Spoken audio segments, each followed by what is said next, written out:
Olá, sejam muito bem-vindos a mais um vídeo do estudo Visão Comparativa dos Evangelhos. Meu nome é Wellington Lima, seja bem-vindo a mais esse vídeo.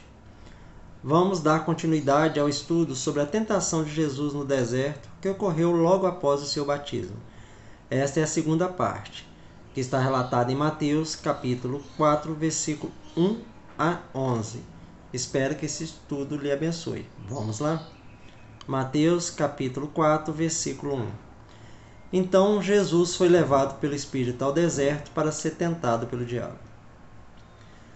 Em Lucas capítulo 4, versículo 1, diz que Jesus estava cheio do Espírito Santo, como veremos no próximo vídeo. E foi por sua influência, portanto, que Jesus foi ao deserto para ser tentado. Isso não foi feito por presunção da parte de Jesus, nem por mera demonstração de seu poder em resistir à tentação, mas era evidente que podia ser visto que sua santidade era tal que ele não podia ser seduzido da lealdade a Deus. O fato de Jesus ter sido conduzido pelo Espírito deixa bem claro a relação entre Jesus e o Espírito Santo.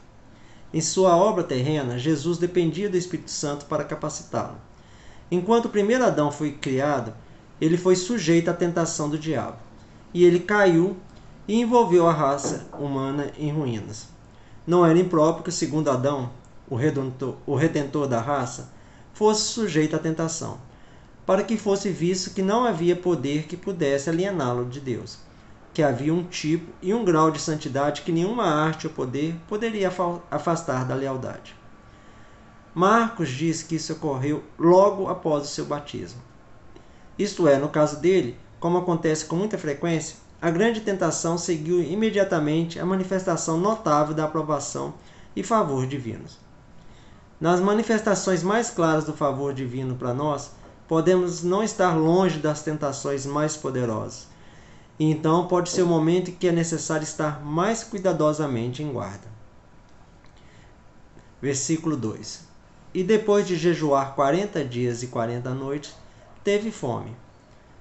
Como Moisés, o doador da lei, e Elias, o restaurador da lei, haviam feito antes, esses dois também foram sujeitos ao jejum de 40 dias. Moisés, nós vemos em Êxodo, capítulo 34, versículo 28. E ele estava ali com o Senhor 40 dias e 40 noites. Não comeu pão, nem bebeu água. E o registro de Elias está em 1 Reis, capítulo 19, versículo 8. Levantou-se, pois, e comeu e bebeu, e caminhou com a força daquela comida 40 dias e 40 noites, até o monte de Deus, Horebe. Versículo 3. E o tentador se aproximou e disse-lhes: Se tu és o Filho de Deus, dize que estas pedras se tornem pães. E o tentador se aproximou, em uma forma e aparência visível, para tentá-lo externamente, como ele havia feito interiormente antes. Pois parece do relato que Marcos e Lucas nos deram sobre esse assunto que Jesus havia sido tentado pelo diabo invisivelmente durante os 40 dias mencionados acima.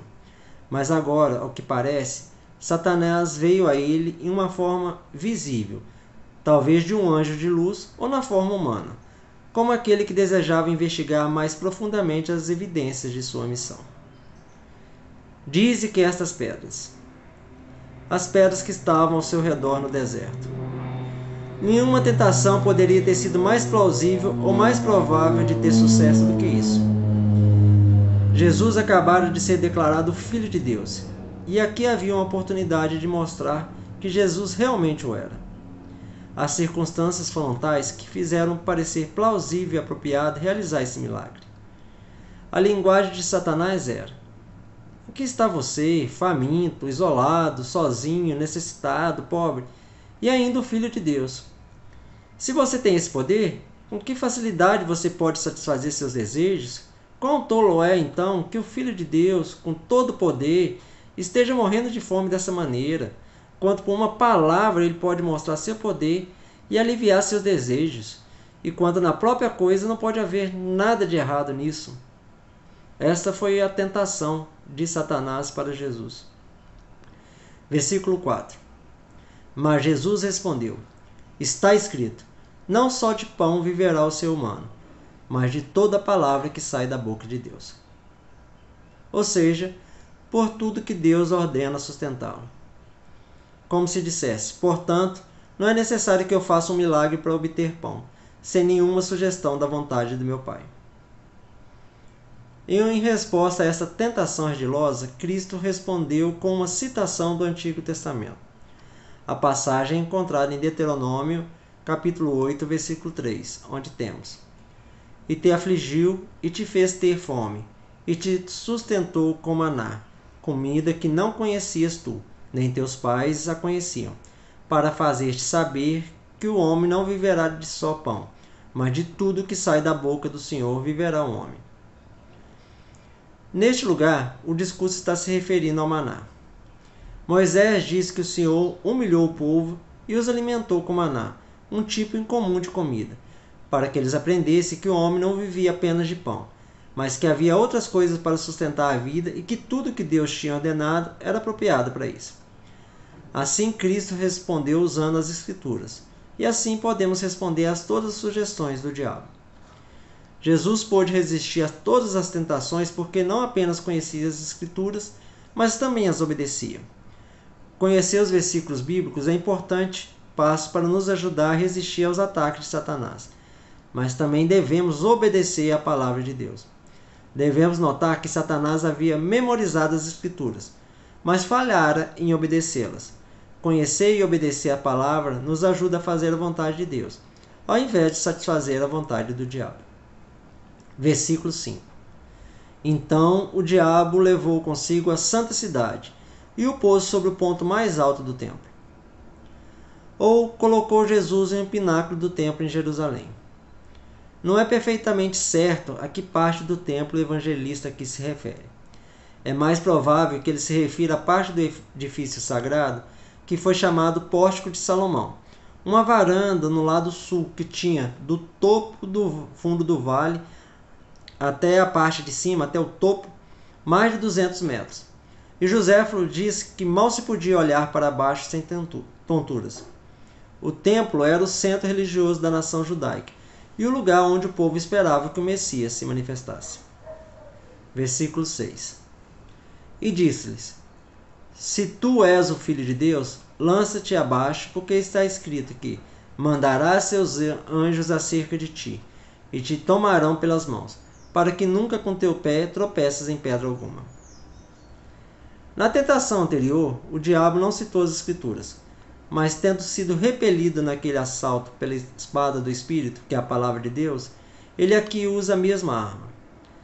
Assim, Satanás pode citar as Escrituras e adulterá-las, omitindo as palavras essenciais, para que guardem todos os teus caminhos, e adicionando um nunca, no Salmo 91, versículo 11 e 12, onde lemos: porque ele ordenou aos anjos quanto a ti, para que guardem todos os teus caminhos, pelas mãos te levarão, para que não tropeces teu pé em alguma pedra. A tentação aqui foi que Jesus deveria imediatamente se beneficiar da proteção de uma promessa de segurança feita a ele, e assim demonstrar que era o Messias. Se Jesus era o verdadeiro Messias, ele tinha uma garantia de proteção, uma promessa de que nenhum dano poderia lhe acontecer, e assim, por um milagre tão surpreendente e uma prova tão clara da interposição divina, ele poderia estabelecer imediatamente sua reivindicação de Messias. Quão mais fácil seria isso do que se envolver em um lento trabalho de anos para estabelecer essa reivindicação, encontrar fadiga, desejo, pobreza e perseguição antes que essa alegação fosse admitida. E onde poderia ser um lugar mais adequado do que aqui, ao mesmo tempo, no templo, demonstrar que Jesus era o Filho de Deus, no meio de Jerusalém, e talvez na presença de milhares de pessoas que assistiriam à maravilhosa performance? A tentação, portanto, nesse caso, era que, ao estabelecer sua reivindicação, Jesus evitasse toda a perseguição e sofrimento que, de outra forma, ele teria de suportar se tentasse provar que era o Filho de Deus por uma vida de labuta e privação. Versículo 7. Jesus lhe disse: também está escrito: não tentarás o Senhor teu Deus. Novamente, Jesus respondeu a Satanás por um texto das Escrituras, uma passagem que proibia expressamente um ato como este. Isto é citado literalmente em Deuteronômio, capítulo 6, versículo 16. Não tentareis ao Senhor vosso Deus, como tentaste em Massá. Jesus responde dizendo que não fará o que os israelitas fizeram no deserto, isto é, não vai exigir que Deus faça um milagre para provar que ele de fato o ama. O significado é que nós não devemos julgá-lo ou não nos lançando a perigos voluntários e não exigidos, apelando a Deus por proteção ou brincando com as promessas feitas aos que estão sob risco por sua providência. É verdade que Deus ajuda aqueles do seu povo que são colocados por ele em provação ou perigo. Mas não é verdade que a promessa pretendia se estender àqueles que o provocam intencionalmente e brincam com a ajuda prometida. Assim, Satanás, habilmente usando e pervertendo as Escrituras, foi confrontado e repelido pelas Escrituras corretamente aplicadas. Versículo 8. Outra vez o diabo o levou consigo a um monte muito alto e lhe mostrou todos os reinos do mundo e a glória deles. O adversário enfurecido, como deve parecer, com seu mal-sucedido plano nas duas tentativas anteriores, lança fora todo o disfarce agora.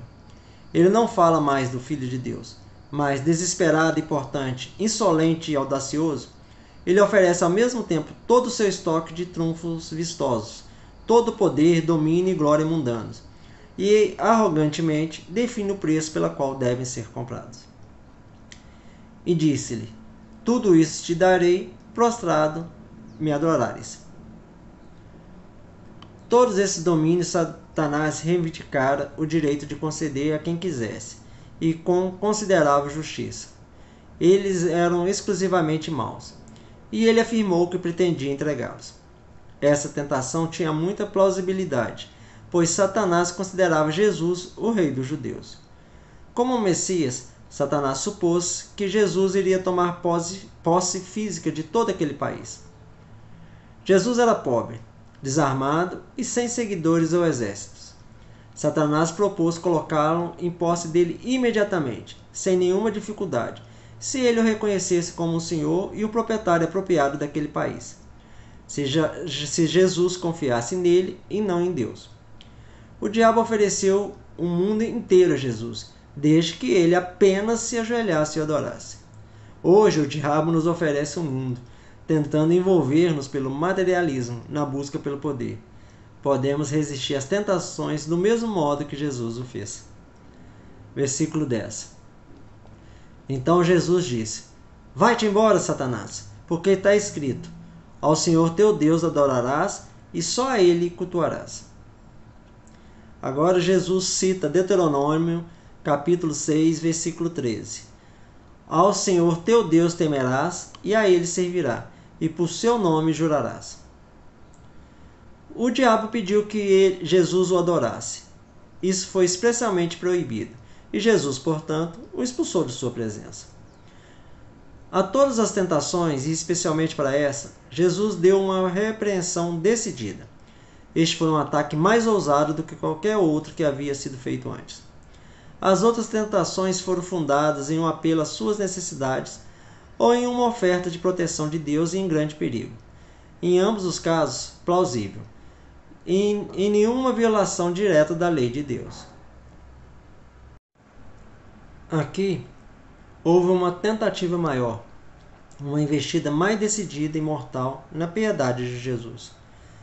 Era uma proposição que o Filho de Deus adorasse o diabo, em vez de honrar e adorar aquele que fez o céu e a terra. Que Cristo se incline diante do príncipe da maldade e lhe dê homenagem. Aqui Satanás mostra claramente quem ele era.